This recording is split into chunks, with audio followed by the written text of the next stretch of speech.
अलीराजपुर जिले के जोबर नगर में ध्वनि प्रदूषण को गंभीरता से लेते हुए पुलिस ने बड़ी कार्रवाई की। साइलेंसर मॉडिफाई कर पटाखे जैसी आवाज निकालने वाले बुलेट चालकों पर कार्रवाई करते हुए पुलिस ने कई साइलेंसर जब्त किए। ही एसडीओपी रविंद्र सिंह राठी और थाना प्रभारी विजय वास्कले के नेतृत्व में हुई इस कार्रवाई में पुलिस ने चेतावनी दी कि अगर तेज आवाज वाले वाहन पकड़े गए तो उन्हें जब्त कर कोर्ट में कार्रवाई की जाएगी। अंबिकापुर में संभागीय आबकारी उड़नदस्ता टीम ने अब तक की सबसे बड़ी कार्रवाई की है। लग्जरी कार से बरामद हुआ है 56.5 किलो गांजा। इसकी कीमत बताई जा रही है कुछ 12 लाख। 2 तस्कर अरविंद और जगतराम राजवाड़े को गिरफ्तार किया गया है। सहायक आबकारी अधिकारी रंजीत गुप्ता के नेतृत्व में टीम ने ओवरटेक कर कार्रवाई की। एनडीपीएस एक्ट के तहत दोनों आरोपियों को जेल भेज दिया गया। अंबिकापुर में आम आदमी पार्टी ने महंगी बिजली दरों और अनियमित बिल के खिलाफ गांधी चौक पर धरना दिया। कार्यकर्ताओं ने रैली निकालकर कलेक्टर को ज्ञापन सौंपा। पार्टी नेताओं ने चेतावनी दी कि 7 दिन में मांगे पूरी नहीं हुई तो बड़ा आंदोलन किया जाएगा। आम जनता पर बढ़ते बिजली के बोझ को लेकर प्रदर्शन में बड़ी संख्या में लोग शामिल हुए। सरकार से दरों में कमी की मांग जोर पकड़ रही है। अमेठी के जगदीशपुर ब्लॉक के उतेलवा गांव की महिला प्रधान प्रियंका तिवारी ने रिश्ते की मिसाल कायम की। उन्होंने अपने पति और पूर्व प्रधान नागेंद्र तिवारी को लिवर दान कर उनकी जान बचाई। नागेंद्र को लिवर की गंभीर बीमारी थी। हरियाणा में ट्रांसप्लांट कर उनका ऑपरेशन किया गया। दोनों अब स्वस्थ थे। पूरे क्षेत्र में प्रियंका तिवारी की सराहना हो रही है।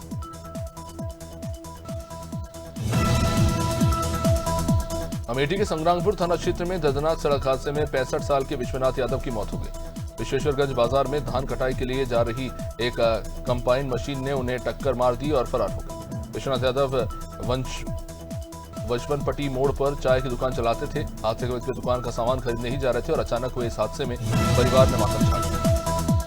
अमेठी बाईपास सड़क किनारे लाखों की एक्सपायर दवाएं मिलने से हड़कंप मच गया। लोगों ने देखा कि सड़क किनारे जीवन रक्षक और पौरुषवर्धक सिरप की भारी मात्रा पड़ी हुई है। करीब 2 साल पहले एक्सपायर हुई सारी दवाएं प्राइवेट मेडिकल स्टोर की बताई जा रही हैं। खुले में फेंकी गई इन दवाओं से जानवरों और बच्चों को भी खतरा है। स्वास्थ्य विभाग ने अब तक इसको लेकर कोई कार्रवाई नहीं की है। दवाओं के नष्ट करने की बजाय सड़क किनारे फेंकने को लेकर सवाल उठाए। अशोकनगर जिले के चाढूरा थाना क्षेत्र के खेजरा अटारी गांव में देर रात डकैती की बड़ी घटना हुई। बदमाशों ने पूर्व सरपंच के घर घुसकर 30 तोला सोना और 2.5 लाख रुपए लूट लिए। इन्होंने दंपत्ति की बड़ी बेरहमी से पिटाई तो की ही, हाथ पैर बांध दिए। मारपीट में सरपंच महेंद्र सिंह यादव घायल हो गए। जब पुलिस ने मामला दर्ज कर जांच शुरू कर दी। गांव में इस घटना के बाद दहशत का माहौल है। डिंडोरी जिले के पटियागढ़ थाना क्षेत्र के कैंथोरा गांव में गुम हुए 14 साल के बालक को पुलिस ने सकुशल दस्तयाब कर परिवार वालों के सुपुर्द कर दिया। थाना प्रभारी सुधीर बेगी ने बताया कि बच्चे के लापता होने पर अपहरण की थाना में मुकदमा दर्ज किया गया। टीम ने तत्परता दिखाते हुए बालक को दमोह रेलवे स्टेशन से सुरक्षित बचाया। न्यायालय में इनके बयान दर्ज किए जा रहे हैं। प्रकरण की विवेचना फिलहाल जारी है। उत्तर प्रदेश के बिजनौर जिले में सास ससुर पर बहू की हत्या का गंभीर आरोप लगा है। थाना कोतवाली क्षेत्र की साकेत कॉलोनी में 28 साल की महिला की गला दबाकर हत्या कर दी गई। मृतका के पिता ने थाने में तहरीर देकर बताया कि 3 साल पहले इनकी बेटी का विवाह हुआ था। पुलिस ने शव को फिलहाल पोस्टमार्टम के लिए भेज दिया है। विधिक कार्रवाई जारी है। घटना से इलाके में सनसनी फैल गई है।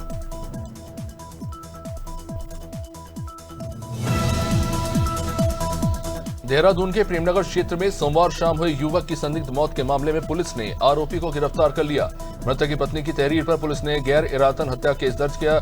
स्मिथ नगर इलाके में अरुण कुमार उर्फ टीके की मौत के आपसी विवाद के बाद हुई थी। पुलिस ने आरोपी अजय किशोर देवली को तुरंत हिरासत में लिया है। प्रारंभिक जांच में साक्ष्य मिलने पर उसे गिरफ्तार किया गया है। फिलहाल पुलिस की कार्रवाई जारी है।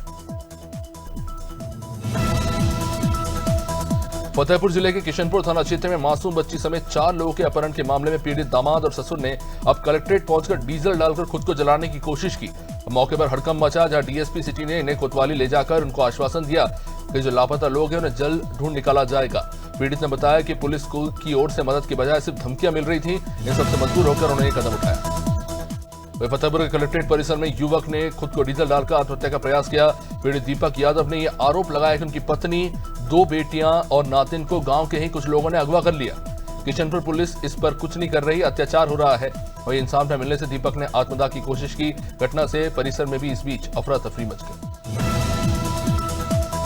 ग्वालियर में 4 साल पहले लापता हुई नाबालिग के लौटने पर परिवार ही हैरान रह गया। उसकी मांग में सिंदूर था, गोद में 2 साल का बच्चा। पुलिस ने नाबालिग को सकुशल बरामद कर उसे भगाने वाले कमल उर्फ चिंटू को तो गिरफ्तार कर लिया। 4 साल पहले वो बहुड़ापुर थाना क्षेत्र से गायब हुई थी। तब परिवार वालों ने कुछ लोगों पर शक जरूर जताया था। अब इस मामले की जांच फिर तेज हो गई। हमीरपुर में यातायात जागरूकता माह के तहत परेड ग्राउंड में बड़ा कार्यक्रम हुआ। एसपी ने फीता काटकर अभियान की शुरुआत की और इस अवसर पर करीब 400 छात्र छात्राओं ने भाग लिया। इन्हें ट्रैफिक नियमों की जानकारी तो दी गई। एसपी ने हरी झंडी दिखाकर जागरूकता रैली को रवाना किया। बच्चों ने शहर भर के लोगों को ट्रैफिक नियमों के पालन को लेकर प्रेरित किया। हमीरपुर में खाद की किल्लत से परेशान किसानों ने स्टेट हाईवे पर जमकर प्रदर्शन किया। सुबह से शाम तक लाइन में लगने के बावजूद किसानों को खाद मिला नहीं। गुस्साए किसानों ने खाद समितियों के कर्मचारियों पर कालाबाजारी और मनमानी के आरोप लगाए। कुरारा थाना क्षेत्र के इस मामले में किसानों ने प्रशासन से जल्द व्यवस्था सुधारने की मांग की। जाम से यातायात बाधित रहा। हमीरपुर जिले में सड़क हादसों पर रोक लगाने के लिए परिवहन विभाग ने अब एक नई तकनीक अपनाई है। विभाग ने नेशनल हाईवे समेत 91 हाई रिस्क चौराहों पर इलेक्ट्रॉनिक एनफोर्समेंट डिवाइस लगाने की मांग की है। एआरटीओ अमिताभ राय ने बताया कि स्पीड कैमरा और NPRAI बेस्ड डिवाइस के जरिए यातायात नियम तोड़ने वालों पर तुरंत कार्रवाई होगी। विभाग जन जागरण अभियान भी चला रहा है।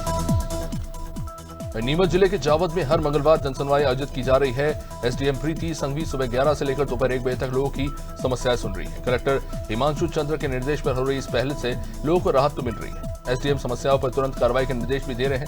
जनसुनवाई से कई नागरिकों को फायदा भी पहुंचा है। प्रशासनिक पारदर्शिता भी कहीं न कहीं बढ़ी।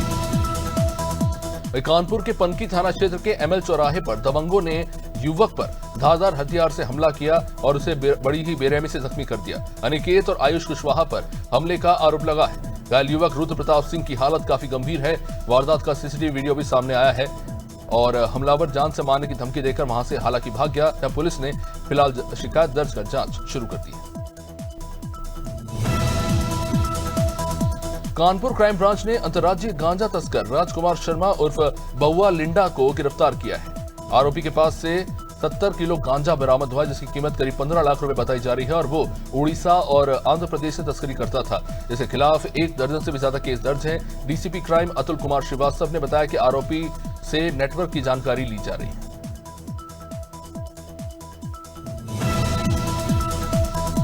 कानपुर के रायपुरवा थाना क्षेत्र में महिला की हत्या के मामले में हिंदूवादी नेता कृष्णा तिवारी ने पुलिस को ज्ञापन सौंपा। उन्होंने इसे लव जिहाद से जोड़ते हुए आरोपी पर सख्त कार्रवाई की मांग की।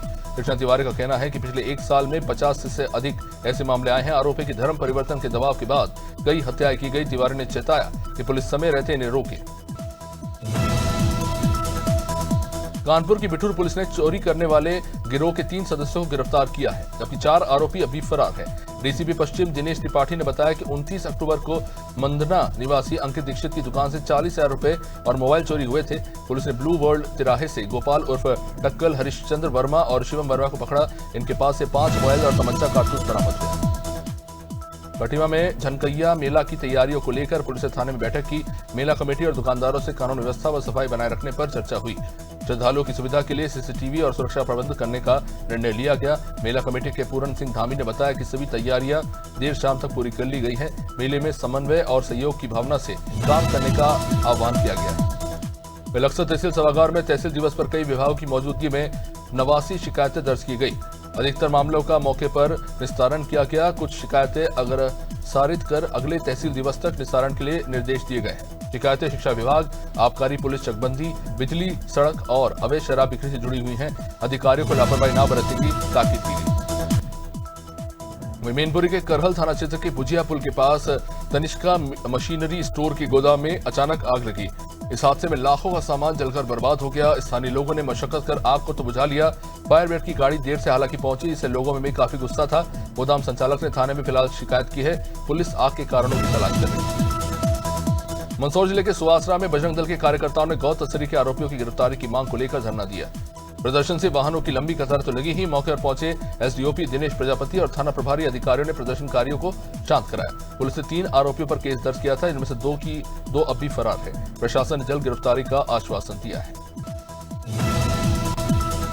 हापुड़ के गढ़गंगा कार्तिक मेले में मुख्य स्नान का दिन, जहां सुबह से ही लाखों श्रद्धालु गंगा में डुबकी लगाते नजर आए। दीपों की रोशनी से गंगा जगमगा उठा। कहा जाता है कि महाभारत के बाद भगवान श्री कृष्ण ने यही दीपदान किया था। प्रशासन ने मेले को लेकर सख्त सुरक्षा व्यवस्था की। सीसीटीवी से निगरानी की गई। मुख्यमंत्री आदित्यनाथ ने भी सोशल मीडिया पर गंगा स्नान को लेकर जानकारी साझा की। हरदोई पुलिस को एसपी के निर्देश में चले अपराध नियंत्रण अभियान में बड़ी सफलता मिली है। कोतवाली शहर पुलिस स्वाट और सिविजिलेंस टीम ने 8 शातिर चोरों को गिरफ्तार किया। 52 रोड पर 2 डाला गाड़ियों की तलाशी में चोरी के बिजली तार और 26,500 रुपए बरामद हुए। सभी आरोपियों से पूछताछ फिलहाल की जा रही है। पुलिस का यह अभियान जिले में अपराध नियंत्रण की दिशा में एक बड़ा कदम माना जा रहा है। पाली थाना क्षेत्र के ग्राम कुरसैली में नाबालिग से दुष्कर्म और हत्या के प्रयास के आरोपी को पुलिस ने मुठभेड़ के बाद गिरफ्तार कर लिया। आरोपी बीपी उर्फ कौशल पर 25,000 रुपए का इनाम था। ग्राम दमगढ़ा मार्ग पर घेराबंदी के दौरान उसने पुलिस पर फायरिंग की। जवाबी कार्रवाई में उसके पैर में गोली लगी, जहां आरोपी को घायल अवस्था में सीएचसी शाहबाद भेजा गया है। एसपी हरदोई ने मामले की जांच विशेष टीम को सौंपी। कौशाम्बी जिले के सैनी थाना क्षेत्र में ऑटो पलटने से बड़ा हादसा हुआ। सिरातू से मंजनपुर की ओर जा रहा सवारी ऑटो अचानक कुत्ते के आने के चलते अचानक अनियंत्रित होकर पलटा, जहां हादसे में एक महिला समेत 2 लोग गंभीर रूप से घायल हो गए। राहगीरों ने फंसे हुए लोगों को बाहर निकाला और पुलिस को इसकी सूचना दिया। पुलिस ने तत्काल एम्बुलेंस की मदद से सभी को अस्पताल पहुंचाया।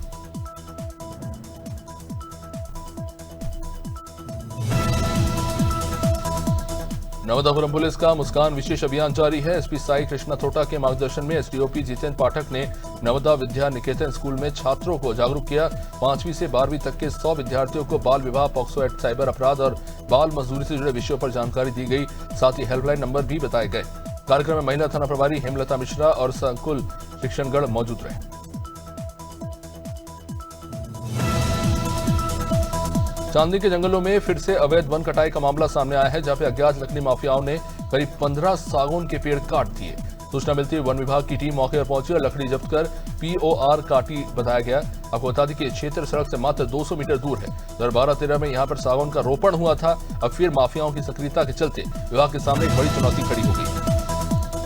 धूराफाट किसान विकास संघर्ष समिति के बैनर तले बगेड़ी में पेयजल पंपिंग योजना में अनियमितता के विरोध में 27 अक्टूबर से क्रमिक अनशन जारी है। बड़ी संख्या में ग्रामीण और महिलाएं आंदोलन में शामिल हैं। इनका कहना है कि प्रशासन अनशनकारियों को हटाने की जगह जनता की पीड़ा को समझे। ग्रामीणों ने बताया कि पिछले साल हुए इस समझौते की शर्तों पर अब तक अमल नहीं किया गया, जिससे वे खुद को ठगा हुआ महसूस कर रहे हैं।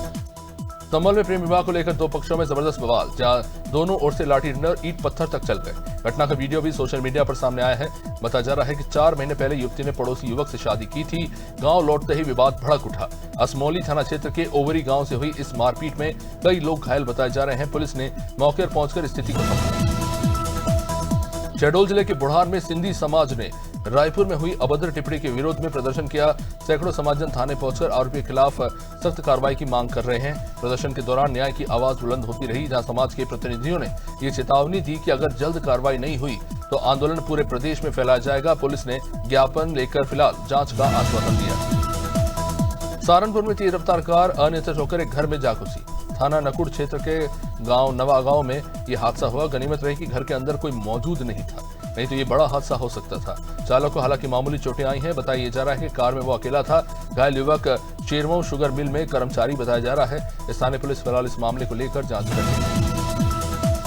शिवपुरी में प्लॉट विवाद को लेकर 2 पक्षों में झगड़ा हो गया। पोहरी चौराहा स्थित पुलिस पेट्रोल पंप के सामने लाठी डंडे चल गए। महिलाओं समेत कई लोग घायल हो गए। इनमें एक गर्भवती महिला भी शामिल है। सभी घायलों को फिलहाल जिला अस्पताल में भर्ती कराया गया है। घायलों की संख्या फिलहाल स्पष्ट नहीं है। बताया जा रहा है कि विवाद प्लॉट के स्वामित्व को लेकर था। पुलिस ने मामला दर्ज कर जांच शुरू कर दी।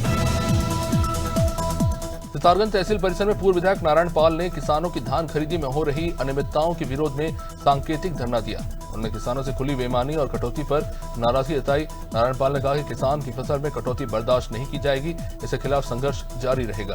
उनका कहना है कि प्रशासन किसानों की समस्याओं को गंभीरता से ले रहा है, अन्यथा ये बड़ा आंदोलन किया जाएगा। और श्योपुर जिले के विजयपुर में 3 मंजिला पुरानी इमारत गिरने से अफरा तफरी मची। गांधी चौक की इस इमारत के मलबे में 65 साल की कुसुम मित्तल दब गई।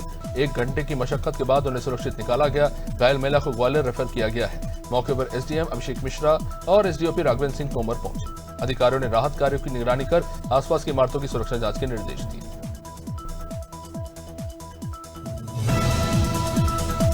ओमानिया में बस सेवा की कमी को लेकर छात्रों ने आक्रोश देखने को मिला। कॉलेज दूर होने के चलते छात्रों को निजी साधनों से वहां जाना पड़ रहा है।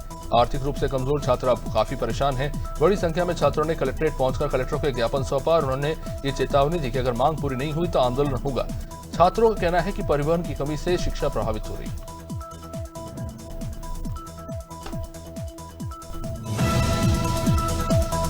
उन्नाव के शुक्लागंज में कार्तिक पूर्णिमा स्नान की तैयारियां पूरी हो गई। नगर पालिका प्रशासन ने घाटों की सफाई, सुरक्षा और सुविधाओं के पुख्ता इंतजाम किए। हजारों श्रद्धालुओं के पहुंचने की उम्मीद तो है ही। पालिका अध्यक्ष कौमुदी पांडे व अधिशासी अधिकारी मुकेश मिश्रा के निर्देश पर सफाई और समतलीकरण का काम तेज किया गया। रेलवे पुल के पास श्रद्धालुओं के लिए मार्ग भी तैयार किया गया है। उन्नाव पुलिस ने सोशल मीडिया पर वायरल स्टंट वीडियो के बाद 2 युवकों को गिरफ्तार किया। अजगैन थाना पुलिस ने देवांश और अभिराज को दबोचा है। इनकी बाइक सीज कर दी गई है। दोनों पर तमाम बीएनएस की धाराओं के तहत कार्रवाई की गई है। वाहन पर 28,000 रुपए का समन शुल्क भी लगाया गया है। एसपी उन्नाव के निर्देश में पुलिस टीम को यह बड़ी सफलता मिली। सफीपुर पुलिस को एसपी के निर्देश में चले अपराध निरोधक अभियान के तहत बड़ी सफलता मिली। स्वाट और सर्विलेंस टीम की मदद से एक शातिर चोर को गिरफ्तार किया गया। आरोपी के पास से 20 लाख के जेवर और 1,80,000 नकद बरामद हुए हैं। आरोपी की निशानदेही पर पूरा चोरी का माल तो बरामद हुआ ही। ये मामला वहां है जहां राहतगंज निवासी गौरव गुप्ता के घर से पूजा के समय चोरी हुई। पन्ना जिले में हाल की अतिवृष्टि से किसानों की धान की फसल पूरी तरह से बर्बाद हो गई। खेतों में जलभराव के कारण बालियों में अंकुरण तो हुआ ही नहीं, कंडवा रोग फैलने से दाने काले पड़ गए। अब इसी समस्या को लेकर देवेंद्रनगर ब्लॉक कांग्रेस अध्यक्ष आनंद शुक्ला के नेतृत्व में किसानों ने तहसीलदार को ज्ञापन सौंपा। ज्ञापन में फसलों का तत्काल सर्वे कर क्षतिपूर्ति दिलाने की मांग की। चांदीपन घाट थाना क्षेत्र के भीटा थाना गांव में पुलिस ने गौमांस तस्करी कर रहे 2 बदमाशों को मुठभेड़ के बाद पकड़ तो लिया। सूचना पर पहुंची पुलिस और एसओजी की टीम ने बदमाशों ने जहां फायरिंग कर दी। जवाब में पुलिस ने कार्रवाई करते हुए एक आरोपी जफर अहमद के पैर में गोली लगी, जबकि नबी उल्लाह को मौके से ही गिरफ्तार किया गया। पुलिस ने गौमांस से भरी एक बोरी बरामद की है। वहीं उन्नाव के 12 गवर थाना क्षेत्र में देर रात पुलिस और बदमाशों के बीच मुठभेड़ हुई। जगतपुर पुलिया के पास 3 बाइक सवार बदमाशों ने रोकने पर पुलिस पर ही फायरिंग कर दी। जवाबी कार्रवाई में एक बदमाश इमाद कुरैशी के पैर में गोली लगी, जबकि एकलव्य उर्फ अमन को गिरफ्तार कर लिया गया। तीसरा साथी अरसद फरार हो गया है, जहां पुलिस ने मौके से तमंचा, कारतूस और चोरी के जेवर बरामद किए। महासमुंद सिटी कोतवाली क्षेत्र के वार्ड नंबर 6 में देर रात चोरी की बड़ी वारदात। रजा परिवार की गर्भवती बहू को लीवर पेन आने पर सभी सदस्य अस्पताल तो गए, तब चोरों ने मौका पाकर घर का ताला तोड़ा और 5.5 लाख रुपए का नगद से लेकर 15 से 20 लाख रुपए के जेवरात तक लूट लिए। सुबह जब टूटा हुआ दरवाजा देखा गया तो पड़ोसी ने इसकी सूचना पुलिस को दी। कुशामी के कोखराज थाना क्षेत्र के मुरादपुर में देर रात एक अज्ञात युवक ने घर में घुसकर गृह स्वामी ने सूझबूझ दिखाया। हालांकि जहां दरवाजा अंदर से बंद कर दिया और ग्रामीणों को बुलाया। बाद में पहुंचे ग्रामीणों ने युवक की जमकर पिटाई की। रस्सी से बांधकर पुलिस को बाद में इस युवक को सौंप दिया गया। सूचना मिलने के बाद पुलिस ने कार्रवाई की। आरोपियों को गिरफ्तार कर थाने पहुंचाया गया। मथुरा के कृष्णनगर चौकी क्षेत्र के नवनीत नगर के पास दबंगों ने एक युवक की बड़ी ही बेरहमी से पिटाई की। करीब आधा दर्जन लोगों ने उसको पीटा और इसका एक वीडियो भी सामने आया है। इसमें दबंग युवक को लगातार पीटते हुए देखा गया है, जबकि आसपास खड़े लोग तमाशाबीन बने रहे। अब बताया जा रहा है कि विवाद दरअसल मैजिक गाड़ी का शीशा तोड़ने को लेकर था। वाराणसी के सिगरा थाना क्षेत्र स्थित माई टेबल पब में एक युवक की संदिग्ध हालत में मौत से हड़कंप मचा। दरअसल युवक 8वीं मंजिल से गिरा था। परिवार वालों का आरोप है कि पहले बाउंसरों ने पीटा और फिर नीचे फेंक दिया। पुलिस फिलहाल आत्महत्या और हत्या को लेकर जांच कर रही है। पब में खून से B2 लिखा हुआ था। एसीपी चेतनगंज ने बताया कि मामला महिला से बैड टच को लेकर था। परिवार वालों के हंगामे और हत्या को लेकर मामला जांच में है। जिलाधिकारी डॉक्टर अमित पाल ने सहकारी समिति शमशाबाद का अचानक से निरीक्षण किया। अब इस दौरान अभिलेखों का रखरखाव अव्यवस्थित मिलने पर उन्होंने जमकर नाराजगी जताई और प्रभारी विजय सिंह को निर्देश दिए कि उर्वरक वितरण पूरी तरह से नियमानुसार होना चाहिए और बिना भेदभाव के काम होना चाहिए। डीएम ने चेतावनी दी, अगर शिकायत दोबारा आई तो बड़ी कार्रवाई होगी। साथ ही एआर कोऑपरेटिव को रोजाना निरीक्षण कर नियमों के पालन की जिम्मेदारी सौंपी।